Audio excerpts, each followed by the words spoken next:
તમે કોઠીમડાની કાચરી તો બહુ ખાધી હશે, પણ આજે આપણે બનાવવાના છીએ કોઠીમડાનું શાક।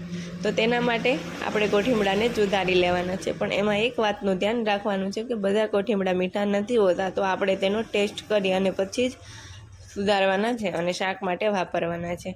પછી આપણે એક લસણની પેસ્ટ બનાવશું। એમાં લસણને ખાંડી લેવાનું છે, કાશ્મીરી લાલ મરચું, હિંગ, હળદર, ધાણા જીરું પાવડર, સોલ્ટ નાખી થોડું પાણી નાખી અને સરસ રીતે મિક્સ કરી લેવાનું છે। પછી એક પેનમાં આપણે તેલ મૂકીશું, તેમાં રાઈ જીરુંથી વઘાર કરી અને આ પેસ્ટને એડ કરી દઈશું અને પછી એમાં નાખીશું આપણે કોઠીમડાને 5 મિનિટ માટે આમ જ કૂક થવા દેવાના છે। પછી 2 ટેબલ સ્પૂન આપણે તલ નાખીશું। તલને સરસ રીતે હલાવી અને એમાં 1 ગ્લાસ પાણી નાખી અને આપણે એને ઢાંકી અને 7 મિનિટ માટે કૂક થવા દેવાના છે। અને પછી આપણે ધાણા નાખી અને સરસ રીતે આપણે ગાર્નિશિંગ કરી લેવાનું છે। તો આપણું આ શાક રેડી છે।